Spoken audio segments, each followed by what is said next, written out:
राकेश शुक्ला, राकेश जी, ये घूसखोर पंडित से क्या आपत्ति है भाई ब्राह्मण समाज को? शीतल जी कह रहे हैं आर्ट में, कला में इतनी तो छूट होनी चाहिए।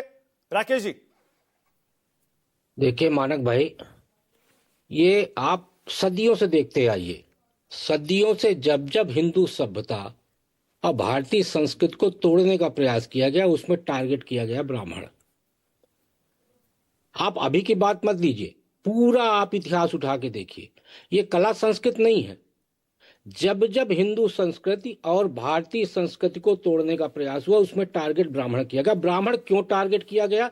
उसका कारण यह है कि जब जब इसको अंदर से छेद करने का प्रयास किया गया, उसमें सबसे बड़ी बाधक था ब्राह्मण। ब्राह्मण इसलिए बाधक था क्योंकि ब्राह्मण धर्म का संरक्षक माना जाता है और समाज में व्यापक तौर पर उसकी स्वीकार्यता है। देखिए, ब्राह्मण की हर समाज में, ये आ जाए, हम चर्चा कर रहे तो हमें लग रहा है कि ओबीसी अलग है, एससी एसटी गाली दे रहे ब्राह्मण को और ब्राह्मण अलग है। नहीं, आप पूरा इतिहास उठा के देखेंगे तो समाज का सभी तबके में ब्राह्मण की स्वीकार्यता रही है और आज भी है। तो क्या घूसखोर पंडित को हम सिर्फ कला मान सकते हैं? क्या हम इसको षड्यंत्र नहीं मान सकते? इसके पहले मैं आपसे एक बार और चर्चा किया था कि तब प्रश्न क्यों नहीं उठाया गया जब 80 के दशक में शोले फिल्म बनी थी। शोले फिल्म में ठाकुर के घर में लालटेन जलती है, रहीम चाचा अकेला परिवार रहता है रामपुर में, उसके लिए बढ़िया पक्की मस्जिद होती है और उस मस्जिद से स्पीकर से अजान होता है। तब प्रश्न नहीं उठाया गया। क्यों? क्योंकि भारत धर्मनिरपेक्ष देश है। सवाल यहीं पे है। अब यूजीसी को लेके बड़े हमारे आदरणीय हैं, लेकिन क्या यूजीसी में जो नियम लागू किया गया, क्या वो नियम उचित है? क्या आप मानते हैं कि वो नियम लागू किया जाना चाहिए? ये किसका षड्यंत्र था कि जिसने जानबूझ के ये प्रचारित करने का, प्रमाणित करने का प्रयास किया कि क्षत्रिय और ब्राह्मण यही शोषक है? केंद्र सरकार ने बनाया ना, यूजीसी ने। राकेश जी, तो आप कह रहे हैं केंद्र सरकार ने साजिश की ब्राह्मणों के खिलाफ, क्षत्रियों के खिलाफ? मैं केंद्र सरकार नहीं, इसमें तो टूल होता है ना। ये भी तो एक टूल है। इतने बड़े फिल्म इंडस्ट्री में एक टूल है, और टूल में क्या प्रदर्शन किया जा रहा है कि नीरज पांडे भी ब्राह्मण है, मनोज बाजपेयी भी ब्राह्मण है। हाँ, अरे टूल जो है लोहे का ही होता है, वो काटता भी है और बनाता भी है। तो आप टूल को देखो ना कि टूल कर क्या रहा है।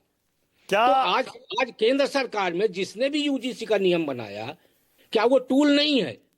वो टूल है, और वो केंद्र सरकार के अंदर घुसा हुआ टूल है, जो सदियों से चली आ रही एक प्रक्रिया को कहीं ना कहीं से आगे बढ़ाने का प्रयास राकेश कर जी, रहा क्या है। ब्राह्मण समाज में, जनरल कास्ट में, सामान्य वर्ग में, अगड़ी जातियों में किसी तरह की नाराजगी है? क्या कोई आंदोलन, कोई मंथन चल रहा है कि अंदर ही अंदर कि हमें बीजेपी और कांग्रेस को वोट देने के अलावा हमारे पास कोई चारा माना ही नहीं जाता, और यही दोनों पार्टियां जो हमारे वोट लेती हैं, हमारे बारे में सोचती नहीं, बोलती नहीं? देखिए, शब्दों का अंतर है मानक भाई। जिसे आप आंदोलन कह रहे हैं, जिसे हम विरोध कर रहे हैं, वास्तव में यूजीसी में सामान्य वर्ग के सामान्य वर्ग के ब्राह्मण, राजपूत, वैश्य और कायस्थ वो बचाव की गुहार लगा रहे हैं।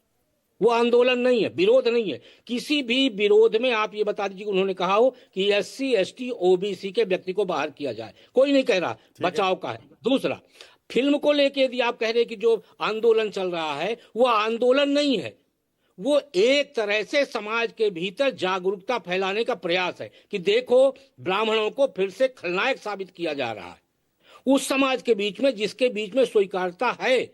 ब्राह्मण ना कभी शोषक था, न है, न होगा। राजपूत न कभी शोषक था, न है, न होगा। ये बात आदमी को समझना चाहिए। यदि शोषक होता, सुनिए मानक भाई, एक लास्ट बात मैं बोलूंगा, यदि वो शोषक होता तो 1000 साल से जो बार बार उदाहरण दिया जा रहा है कि एससी एसटी ओबीसी का शोषण हो रहा है, तो इस समाज को खत्म हो जाना चाहिए। लेकिन ये समाज पनपा, ब्राह्मण क्षत्रिय वैश्य 20% और ये समान 85%, इसलिए पनपा क्योंकि इन दोनों का संरक्षण था, है और रहेगा। लेकिन राकेश जी, ये बात बताइए ना, क्या वजह है कि पहले कांग्रेस को और उसके बाद बीजेपी और कांग्रेस दोनों पार्टियों को ही ये अगड़ी जातियों के, ब्राह्मण समाज के, जनरल कास्ट के लोग वोट देते आए ज्यादा बड़ी संख्या में? क्या वजह है बाकी पार्टियों को नहीं देते?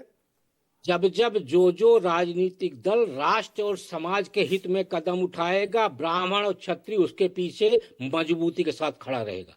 लेकिन जब भी आप राष्ट्र और समाज के हित में कदम नहीं उठाएंगे, ब्राह्मण और क्षत्रिय समाज उससे दूर हो जाएगा। मैं ये नहीं कहता किसके साथ थे, चाहे वो समाजवादी पार्टी हो, बहुजन समाज पार्टी हो, कांग्रेस हो या भाजपा हो। मैं स्पष्ट तौर पे बोल रहा हूं, राष्ट्र और समाज हित में जो पार्टी काम करेगी उसके पीछे ब्राह्मण क्षत्रिय मजबूती से खड़ा रहा है, खड़ा रहेगा। चाहे शासन पद्धति रही हो, चाहे लोकतांत्रिक पद्धति रही हो, कभी भी ये समाज किसी के साथ विश्वासघात नहीं किया। ओके, दीपक झा, आप सामान्य वर्ग से